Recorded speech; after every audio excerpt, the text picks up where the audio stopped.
Everybody, my name is Claudio Tag, and I am the chief architect for what we call IBM Automation in Asia Pacific, where I also lead the technical sales team. And today I'm talking about what's happening to APIs with the evolutions of artificial intelligence and especially the introduction of generative AI. So for the two or three out there that don't know what artificial intelligence is, this is a term that we've been using for the best part of the past 70 years, something that has been theorized a long time ago. But during these 70 years, it's got different incarnations from the techniques that have been created to mimic cognitive functions in the human mind to what we now call machine learning, which is really around predicting using inputs and mathematical models to try to predict patterns and future behaviors. Then we had deep learning, which is the first real implementation of trying to replicate the way that the human mind works, doing things that are more advanced, like speech recognition or image recognition. And finally, 2 or 3 years back, we started strongly introducing the idea of generative AI. And generative AI is a game changer because, as the name says, it generates new content. It's not about predicting, it's not about mimicking, it's about creating new content. So how is this affecting the world of APIs? In two main ways that we're going to dissect today. First of all, we're going to look at one side of that conversation, is how APIs are an essential enabler to any AI project, whether it is generative AI or other traditional forms of AI. Without the presence of APIs, you're not going to be able to deliver business value when it comes to adopting AI in the enterprise. And the flip side of that coin is how AI, artificial intelligence, and machine learning can be used to empower API projects. So if I'm running a project that's using APIs, the whole life cycle of that API, from developing to testing to rolling out into production to governance, all of that can be made easier, more consistent, and more effective through the augmentation coming from artificial intelligence. And that is across all the user spectrum. It's not only for developers, it's not only for product managers, it's for business users as well. And as always, when we talk about AI, this is about using AI today. It's not about replacing humans. It's about making the work easier, more consistently effective, and removing some of the repetitive tasks from the day-to-day job. Okay, so let's start from the first angle we're going to look at. So APIs to enable AI projects. We're going to look at how organizations and enterprises and businesses are adopting AI and how APIs can help. And we're going to look at it from three different perspectives. First of all, how interacting with consumers for real business problems requires the usage of APIs, how we can use AI and APIs to train those AI models, and finally, how APIs are actually an enablement point for the enterprise, whether it is from a consumption perspective, from an adoption of large language model perspective, or a combination of the best form of AI to accelerate projects. So let's look at those three angles. Let's take a very common use case for AI implementation. A chatbot that allows consumers of a retail organizations, customers of a retail organization, to ask about the dispatch or the delivery of a particular item that they order. So if my customer asks about the delivery time for a package that they ordered, they want to know the answer. Well, if I do that through a natural language processing interface, and then I connect to something like a large language model that is great at doing conversational analysis, all that I'm getting back is a fantastic conversation. But that conversation doesn't have the key bit of information that the customer has requested for, which is the actual delivery time. And that information is held within my systems of record, within my backend system, within my applications. I need a way to connect to those systems and extract the key bit of information that the customer has requested for. Otherwise, it's just an empty conversation. And that typically happens through an API, whether it is REST, whether it is GraphQL, whether it is a different implementation. That key piece of data is retrieved and provided to the model by an API. And that model could be a large language model, be using things like ChatGPT or Watson X, you name it. But without that key bit of integration between the two parts, that conversation is meaningless. The other angle that I mentioned is training and tuning.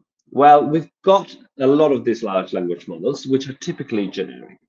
And for businesses, for enterprises to adopt those large language models, typically we want to add context that is coming from within our organization. And that context that can be used for training the model so that the answers of the model are more in tune with what my organization does is something that typically I already have within my organization. I don't have to extract it in order to provide it as training data. If I'm using a messaging system to integrate my system, those messages will contain a lot of that key data. For example, if I'm using IBM MQ or any other messaging system, I can simply create a copy of the data in those queues, in those messages, and use it for training my AI model.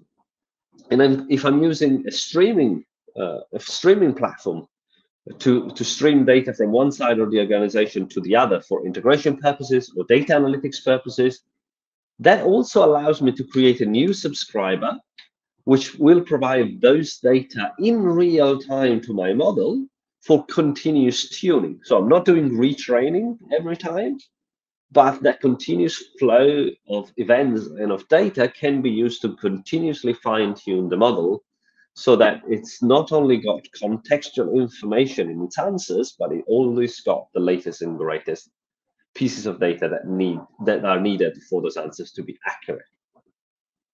And the third angle, and probably the one that is the most important today in the way that we're using machine learning models and large language models, is about enabling the AI within the existing business flows. So let's take another example of a realistic use case of a business flow or a workflow that uses AI. For example, I've got a customer complaint that gets raised in a CRM system like Salesforce, and we want to be able to use machine learning, traditional or large language models, modern, to analyze that customer complaint. And based on the result of that analysis, we want to act upon it.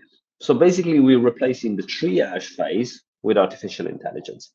Things that I could do could be sentiment analysis, understanding how angry the customer that has logged the complaint is.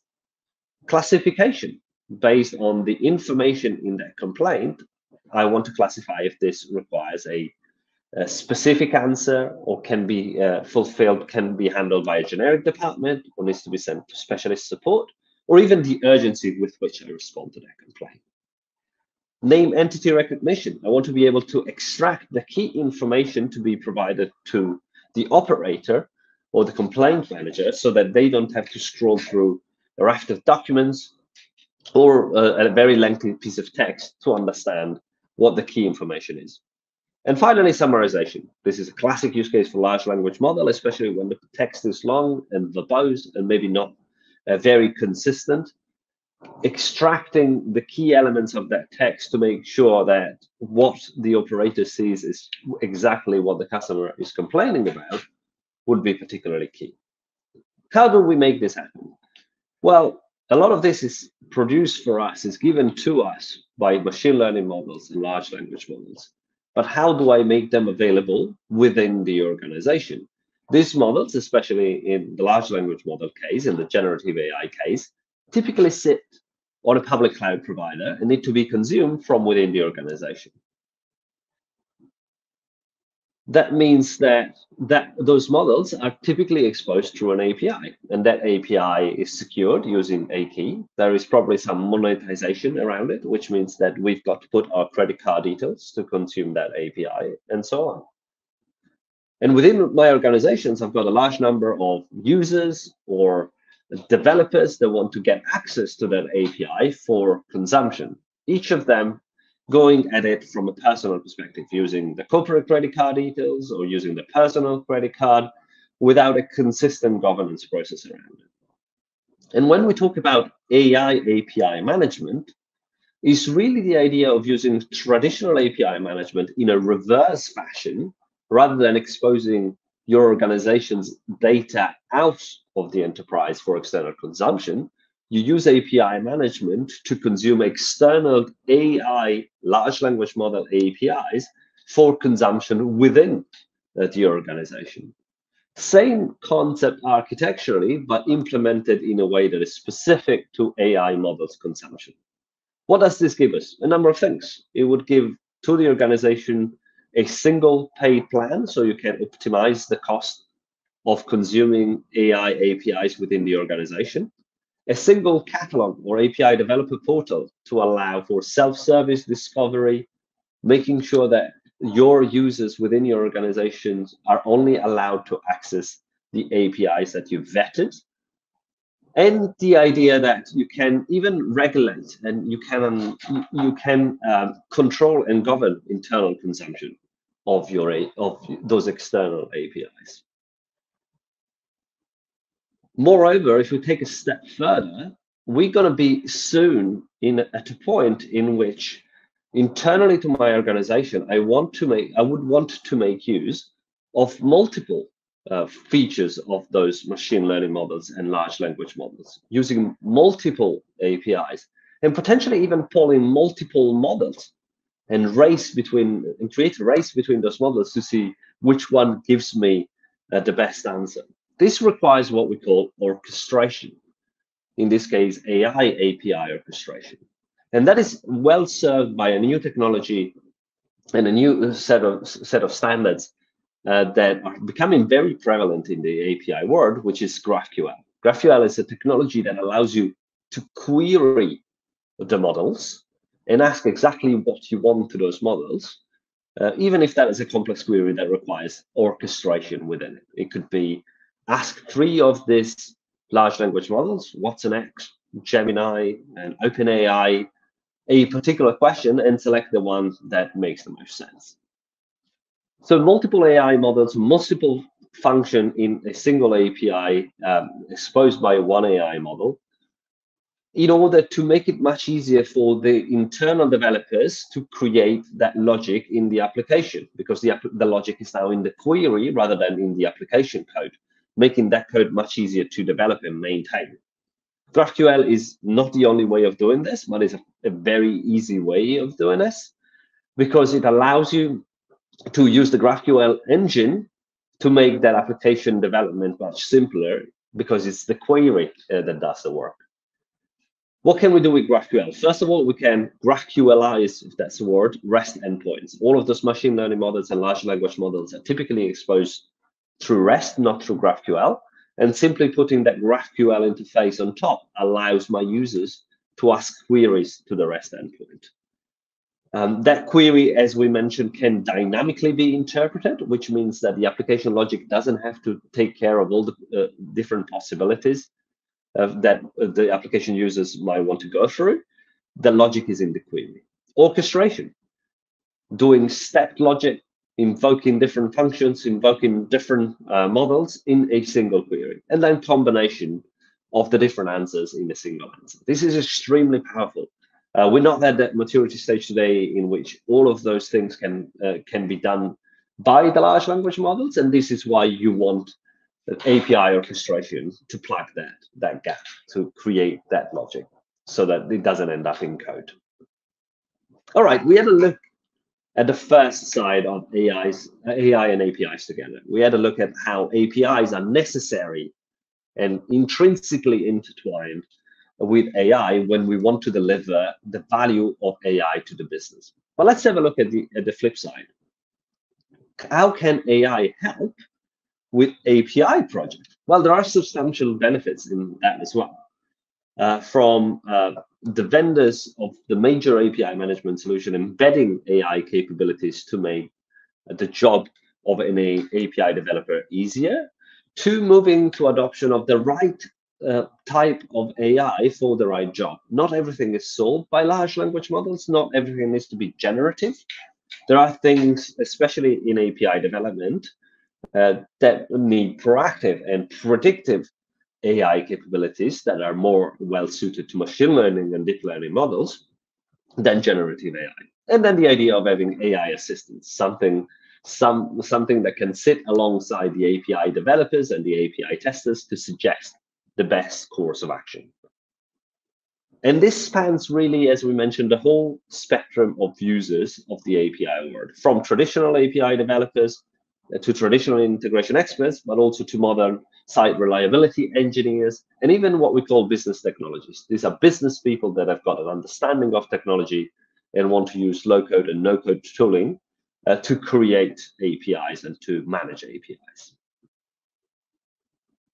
What are we doing in this space? Well, there are a lot of use cases, more than we can cover in this short session, but we're going to name just a few. And we're going to divide those into three main areas: development, how can AI be used to simplify development; testing; and production. Let's start from development. Let's start from a category of development AI assistance that sits in the world of creating those APIs from scratch, from having the ability to converse with the API development tool verbally in order to create a new API flow, simply saying, I want an API flow to connect Salesforce to Gmail and to Slack, and the tool creating that flow for you, to taking care of some of the most cumbersome and time-consuming pieces of work that are there in API creation. That is mapping different data models to each other. For example, the data model coming from Salesforce with the data model coming from backend systems that are intrinsically different, and mapping the data within those data models, the data format essentially. So reformatting data. All of that typically is done with drag and drop toolings. It's done with graphical data mappers that allow you to string different data points together, and with functions that do the data format translation, like JSON-ATA or pieces of code. Well, all of this can easily be done by traditional machine learning models that are great at analyzing those different type of data models, understanding samples of the data that fit in each of those data fields, and creating the data mapping and the data translation and the protocol translation for you. Once we've got that, this is where things like large language models come into play. I can use LLMs to generate OpenAPI specifications from legacy code. So I already have code, I already have a service, I want to wrap it in an OpenAPI spec. I can easily generate that OpenAPI spec using a large language model. Or I can do the flip side. I have an OpenAPI spec, but I don't have the service that conforms to that spec.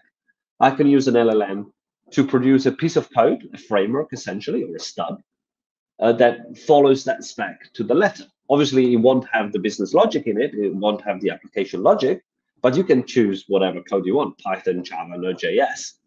And you've got the frame and the stub in that language that conforms to the OpenAPI spec you've created. We talked a lot about synchronous APIs today. Very prevalent in this day and age is the usage of asynchronous API mechanisms like Kafka, AMQ, AMQP, you name it. That has got its own standard called Async API, which is a parallel project to the OpenAPI specification. And equally, I want to be able to generate async API specifications from Kafka endpoints or from asynchronous endpoints like MQ in an automated fashion. And this is where, again, AI comes to help in that development space. As I said, much more that we can cover here today, but those are 6 use cases that I see a lot of the customers I work with being interested in. Then next, testing. This is probably one of the places where we started using machine learning the first. That's because it's a perfect use case for typically a more traditional machine learning than generative AI. And we've got a few use cases we're going to cover here today. From the creation of tests in an automatic way from the API specification. So I can look at the Open API specification and start creating tests as I'm developing in a very test-driven development fashion, so that I can submerge that API endpoint that I'm developing with API calls that are randomly generated using something like a biased random model to understand if I'm developing the functionality that I was looking for or if I'm deviating from it. To the creation of full test cases. That's based on the combination of natural language processing and understanding of your APIs and the API calls, so that we can have full coverage through test assertions of the API functionality in itself.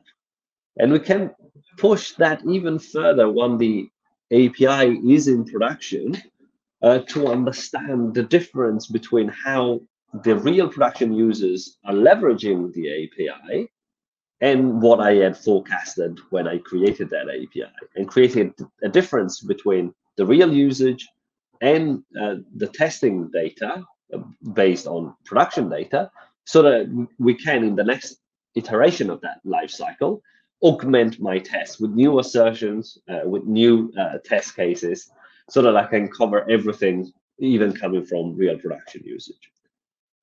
And finally, in this production space, one enormous realm in APIs today is API security. We're pretty great in this day and age of being strong in what we now call static API security, which is identity and access management for APIs, enforcing rules for API protection, denial of service attacks protection, and so on. Where machine learning comes in to help us, as well as generative AI to an extent, is what we call today dynamic API security. It's the idea of being able to detect vulnerabilities, misconfigurations, but also user behaviors that is potentially malicious through continuous reassessment and analysis of their behavior. This is a superhuman problem to solve, and this is why we need machine learning and we need AI. It's because those vulnerabilities keep changing. The way that malicious user can exploit those vulnerabilities keeps evolving. I need to keep at pace with that evolution. I need to understand what things are going wrong and enforce protection measures in near real time without having to go back to the API, changing the rules with which that API is exposed, or changing the functionality of the API. I want to be able to stop those users in near real time without shutting down the whole gateway or taking down the API. So from our perspective, most of these things can be done today. It is pretty phenomenal how fast these things are evolving. And we're putting together a solution in IBM that allows us to cover the major use cases we've just named. We call this product IBM API Connect.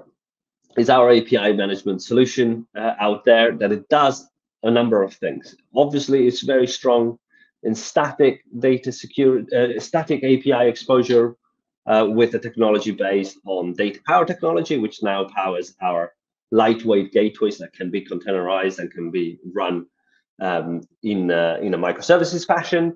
We added to that a GraphQL engine through the acquisition of a company called StepZen, which is great at declarative GraphQL. All of this supported within the Open API initiative.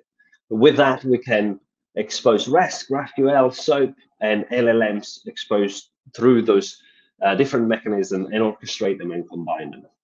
We can secure them using the technology coming from IBM's partnership with No Name Security, which is one of the leading technologies out there when it comes to dynamic API security, which allows us to do that machine learning driven analysis of user behavior and dynamic enforcement of security rules in near real time.